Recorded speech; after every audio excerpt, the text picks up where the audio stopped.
So this is on the sf-30 on the Suburban heater repair. It runs, it tries to start, but it won't. You can hear the clicking and you can smell gas. Okay, so this is the igniter wire, which is plugged to this board here. Comes around, up, comes through here, in through here, comes around, back in through here where it gets bolted, and the electrode sits here. So there's a kink. The wire kinks here like this, goes around and comes in here. Well, this is what I found. I could not see it. It wasn't until I physically took it out that I actually saw this burn mark. I would assume that if you're having a problem with the igniter, this is what I would look for. It is now blowing super hot, lit immediately. So I got it working perfectly now, temporarily. What I did was, because I live in the country and I wanted to test it to make sure that it was the igniter. Obviously it was, because you saw that rubber insulation. The minute I touched it, it just like it broke away and fell off. So basically, it was right at the kink, touching the metal. So it had obviously been arcing out in that particular spot. So what I did is I wrapped it in electrical tape first to insulate it from arcing. Then I put a little bit of aluminum tape on it.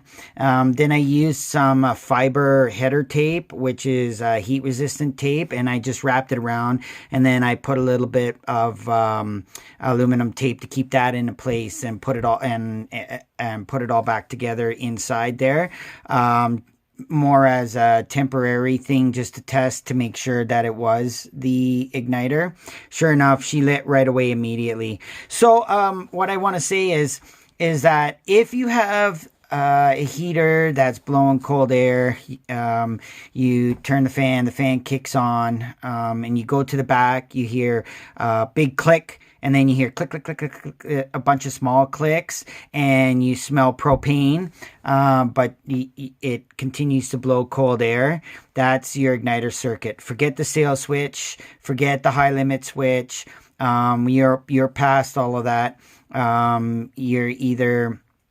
And because you can smell gas, it's not your gas valve solenoids or anything like that, because you are getting fuel. What it is your igniter circuit. So it's one of two things. It's either the igniter or it's the control board. And if you can hear it click, click, click, click, click, chances are that the control board is actually working. It's the igniter.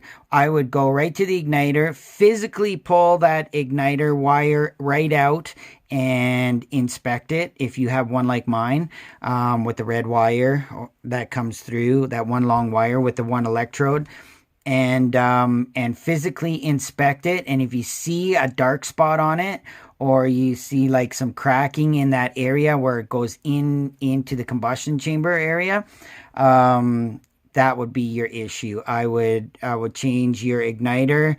Make sure to do the proper adjustments. You'll find it online. It's got to be 1/8 of an inch of a spark gap, and there's a flange underneath that you got to stick a light through. Go into the instruction manual or another video on YouTube and find out how that works, and make sure that is correct, that it's in the center, and it's 3/16 back from that metal lip that's cut into the combustion chamber. And then if it doesn't work after that, then probably the control board. But my suspicion is that that's what your problem is that igniter wire. Okay, hope this helps. Another thing I wanted to mention was, I just bought this trailer like 2 months ago, and the salesman said, "Oh, Kev, there's nothing wrong with it. It absolutely works perfect. You'll find I've had nothing but problems with this trailer.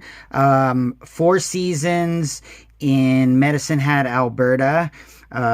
So the general manager said the furnace wasn't working, the roof was leaking, a bunch of other stuff. So I bring it back to him, and he tells me, "Yeah, oh, we got the furnace working and we got the roof all sealed up." This was about a month ago. And so my wife and I brought it back. Less than a week later, my wife and I went on vacation thinking no more about it. Go out. The regulator's blown on the left side. I don't know what they did, but they blew the regulator. I had to replace that.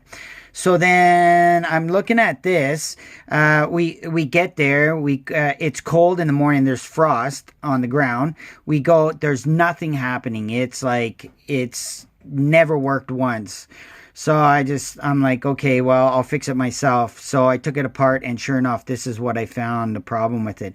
So sometimes I guess it pays to look at things yourself. I should have known better. I'm a 35-year mechanic veteran. I should have just fixed it and been done with it. But yeah, those guys at Four Seasons are in Medicine Hat are pretty sad.